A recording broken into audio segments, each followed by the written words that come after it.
Oke, assalamualaikum warahmatullahi wabarakatuh. Jadi di sini saya akan menceritakan kisah Rasulullah, yakni hijrah Rasulullah ke Gua Sur.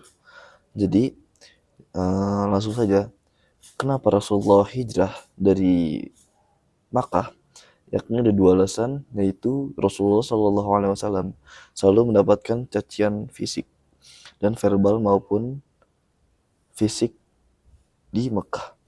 Dan yang kedua yaitu Rasulullah ingin dibunuh di Darun Nadwa. Dan apa itu Darun Nadwa?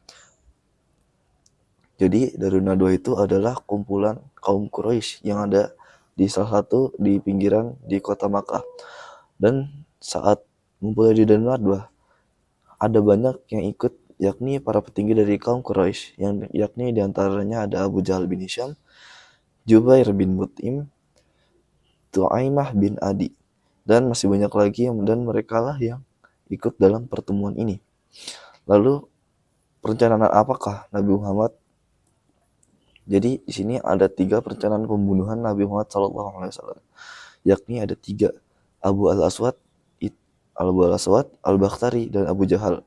Dari sini saya akan membacakan salah satu, yakni Abu al-Aswad berkata, "Kita usir Muhammad dari kota ini." Lalu banyak yang menolak dengan alasan salah satu petinggi bilang, "Jangan, jika Muhammad diusir, dia akan menjadi pimpinan di suatu kaum dan akan membantai kalian, yakni kaum Quraisy sendiri." Dan yang kedua yaitu Al-Bakhtari berkata, "Kita kurung dan tidak beri ia makan dan minum hingga ia sadar." Lalu banyak yang menolak juga dengan alasan salah satu petinggi yang berkata, "Jangan, jika kita mengurung Muhammad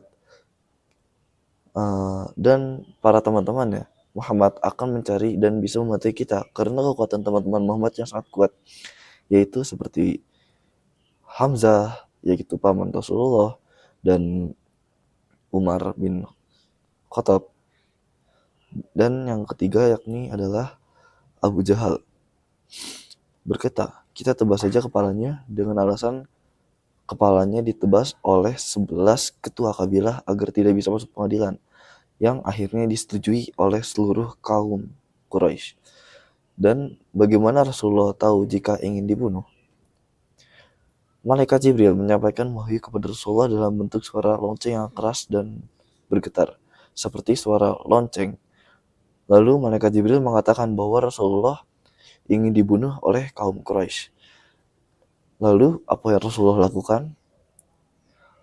Nah, di sini saya akan menjelaskan satu-satu, di antaranya ada 3, yakni setelah Rasulullah yang diberi wahyu oleh Malaikat Jibril, Rasulullah langsung beranjak dari rumahnya ke rumah Abu Bakar saat siang hari dengan menutup mukanya Rasulullah dengan kain agar tidak bisa dilihat oleh orang-orang yang kaum Quraisy. Dan hasilnya yakni Abu Bakar langsung mengiyakan yang hal Rasulullah suruh. Lalu yang kedua, dan di malam harinya Rasulullah langsung berangkat dengan Abu Bakar saat tengah malam, dan Rasulullah menyuruh Ali bin Abi Thalib untuk menginap di rumahnya, dan Ali pun langsung mengiyakan apa yang Rasulullah suruh. Jadi di sini Ali bin Abi Thalib mengetahui bahwa tugas yang Rasulullah beri kepada Ali sendiri itu sangat berat. Kenapa bisa dibilang berat? Karena Ali itu tahu di mana letak Rasulullah berada, dan ya saat kejadian di hingga pagi hari. Jadi kaum Quraisy itu menunggu di depan rumahnya Rasulullah.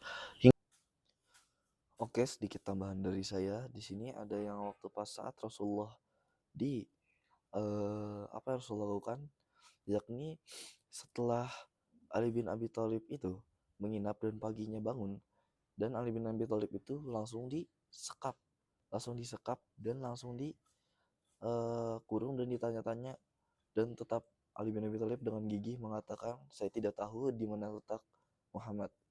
Dan di situ Ali bin Abi Thalib itu sangat sangat kuat iman